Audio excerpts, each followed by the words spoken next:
Alright, so in this video we're going to cover reference angles and hopefully, if there's time, converting between radians and degrees. So starting with reference angles are something that is helpful in pre-calc. You'll see it a lot in pre-calc and also with kind of the unit circle value idea and sine and cosine, but we won't get to that till next learning target. So again, we're setting a foundation of really important definitions and understanding before we actually apply them to pre-calc topics. So reference angles are important, and here we're going to talk about how you find them. So how you find them actually is the same every time. It's the angle, the terminal side of your angle in standard position. So you start by drawing the angle in standard position, and then the reference angle is the angle the terminal side makes with the closest x-axis. So those, they're capitalized, but the terminal side with the closest x-axis. Okay, it can be really tempting for people to, kind of call this the reference angle, especially if it's something where, it's graphed, the angle in standard position is graphed like this, right? It can be really tempting for people to want to call this the reference angle because it just looks like the more natural connection you would make, but it is always the angle with the terminal side and the closest x-axis. So for quadrant 2 and 3, that's going to be the negative x-axis, right? We've got our terminal side right here.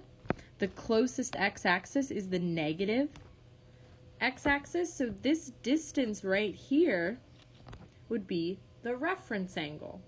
Okay, in quadrant 3, we've got the terminal side here, and again, it's super tempting to be like, oh, there's an angle right there. We're going counterclockwise. The, logical step would be to continue that. But we've got to remember the definition of reference angle, right? It's the closest x-axis, the angle it makes. So the closest x-axis is going to be the negative x-axis again, and our reference angle is going to be right here. Okay, when we're in quadrant 1 and quadrant 4, the closest x-axis is the positive x-axis, right? So if this is our terminal side, again, it can be tempting because we're going to go counterclockwise. It's tempting to think, oh, I'm going to continue to go counterclockwise, which would, call the reference angle this. But no, remember, the definition is it's the angle made with the closest x-axis. So there's the terminal side, there's the closest x-axis, and here is our reference angle. Okay, last but not least, in quadrant 4, we've got our terminal side here. This is the closest x-axis, so this is going to be our reference angle. Okay, now notice all of these angles are positive angles, but let's say we had, a negative angle, right? So here is our negative angle in standard position. The definition of reference angle stands true and is the same thing, right? We've got our terminal side of our angle, our closest x-axis, and this is the reference angle. Okay, so it doesn't matter if it's negative, it's positive, if it's, more than one rotation, less than one rotation. The definition, this still holds. And this is all you have to remember. If you can remember that the reference angle is the angle the terminal side makes with the closest x-axis, the math is kind of inherent, right? If this is, say this is a 45-degree angle, well, we know this is 0 degrees, right? So the reference angle would also be 45 degrees, right? We don't have to do any math there. We can just kind of figure it out. Say this, we know this is 180 degrees, and let's say this is, 130 degrees. Well, this distance is 50, so the reference angle would be 50 degrees. We know that this is 180. Let's say this is 235. Right, well, we know that difference there, that distance is going to be, 55 degrees. The math is, 235 minus 180. But we don't have to memorize a formula. We don't have to think, okay, every time it's in the third quadrant, I take the angle minus 180. Just by drawing it out and knowing that you're looking for that measurement, it's inherent to do 235 minus 180. Right? And say this is 330 degrees, which it's definitely not, but since we know that this is 360, well, the difference here is 30 degrees, so the reference angle would be 30 degrees. Now, There are formulas that you can use, right? They're right here. I wouldn't recommend memorizing them because, again, I don't think it's necessary, right? We don't need to remember, oh, well, in quadrant 3, I do, theta minus 180, and in quadrant 4, I do 360 minus theta, which is whatever the angle is. When you can just look at it and kind of figure out the formula inherently by knowing, oh, okay, I'm looking for this distance between 180 and 235. The important thing on this slide that I want to note is that reference angles are always positive. So say, we had a coordinate plane. We've got, I can't make this line straight and it's bothering me. Better-ish. And we've got an angle in standard position, and let's say it's a negative angle. So let's just say it's negative 135. Negative 135. Right? Technically, this would be 0, this would be negative 90, this would be negative 180. Right? Well, my reference angle, remember, is the angle the terminal side makes with the closest x-axis. Right? And this formula right here, notice the formula for quadrant 3 would say take the angle and subtract 180. But that wouldn't work, right?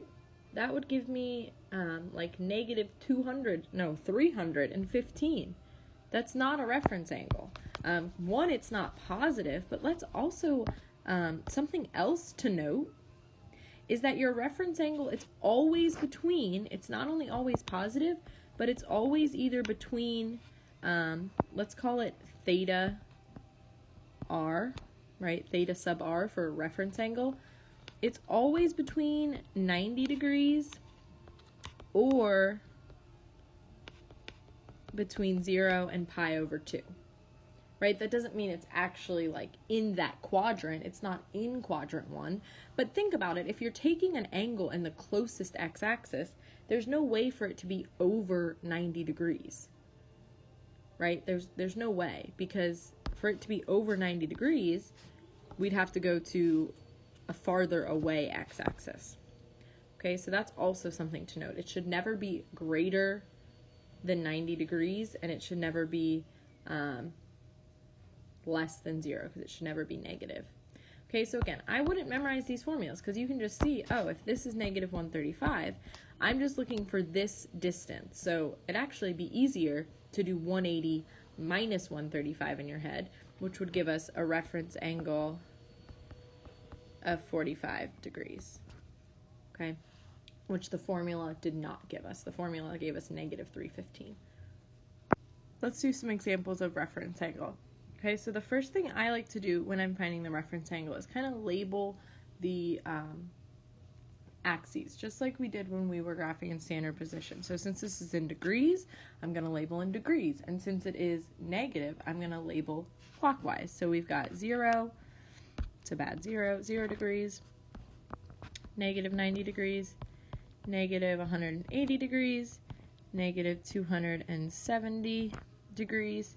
Okay, we don't have to keep going. This would be negative 360, but our angle is in the second quadrant. So we really only need that negative 180 and negative 270. So how do I find my reference angle? Well, I take my terminal side and find the angle it makes with my negative x-axis, because that was the closest x-axis to it, right, was the negative x-axis. So this is the distance I'm looking for. And I'm going to put the negative 230 degrees here. So really the math I need to do, because remember, reference angles are always positive, is I'm really just going to do 230 minus 180. Right? It's not really the formula from the formula page, but again, I am looking for this distance because I drew it. The formula from the formula page would work. 180 minus a negative 230 would also give you that my reference angle is 50 degrees, but you don't have to do it that way, right? We can just look at it and do the math to find this distance right here. So that one's done. Reference angle 50 degrees. That's all it was looking for. Okay, this example, not only is the angle negative, and not only is it in radians, but it's in radians with a denominator of 18. So not only are we going to label this in radians and label it clockwise, but we need to label everything with a denominator of 18. So remember, we did this in the standard position video, but we want everything to be over 18, which means, you know, a quarter of a turn is actually the same as 9 pi over 18. You know, pi is going to be 18 pi over 18, and so on. Okay, so 0, negative 9 pi over 18, negative 18 pi over 18, negative 27 pi over 18, and negative 36 pi over 18. So now that I have everything labeled, I can start to look for my reference angle. So, as we have been doing, we want to take the terminal side of our angle, and then here, again, it can be really tempting to want to, you know, continue to go that clockwise direction and match it up with the positive y-axis, but no, we match it to the closest x-axis, always the x-axis. I will say that until I am blue in the face. It's still a problem pre-calc kids have, right? This idea of a reference angle is going to come up again and again, especially when we're drawing triangles in pre-calc. So even though my angle is negative 25 pi over 18, so I will label that here, not that I need to, but it just helps me when I have it right here. Now I know for my reference angle, I'm looking for this distance right here. I'm looking for the distance between negative 18 pi over 18 and negative 25 pi over 18. Okay, so again, since it's positive, we can just make everything positive, and we can do this kind of thing, right? We don't have to worry about any of the negatives. It should always be a positive answer, and it should always be between 0 and, you know, pi over 2, that 90-degree mark. So here's what I want to remind you guys. When we are subtracting fractions, so because the denominator is the same, we can ignore it in a sense of it's going to stay the same.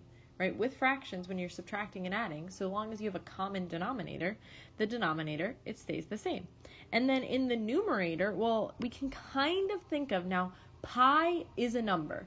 It is a number, but it's an irrational number, so we don't want to actually calculate it out. So we're almost going to think of this as if it's 25x minus 18x. Okay, we're going to ignore the pi and just subtract kind of the coefficients of pi. So again, even though pi isn't a variable, we're going to treat it that way here so that we can do some nice clean subtraction. So then it's just as simple as doing 25 minus 18, which is 7. So my reference angle is 7 pi over 18. So this one is in degrees and it's positive. So I'm going to start by labeling my axes positive in the counterclockwise direction.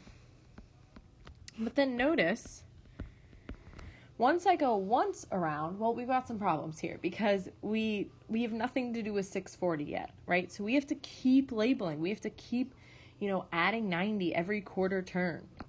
So that's going to make this also 450. This is going to be the same as 540. This will then be 630, and this will be 720. Okay, so now we can say, oh, it's in the fourth quadrant. It's sandwiched between 630 and 720. So let's find our reference angle. And it can be this one. It's especially tempting to be like, oh, it's 10 degrees. But no, remember, we take our terminal side, the closest x-axis,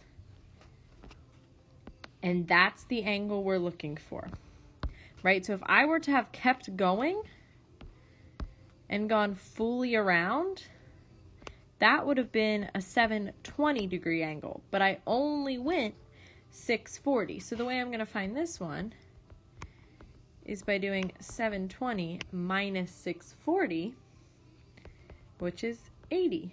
So my reference angle here is 80 degrees.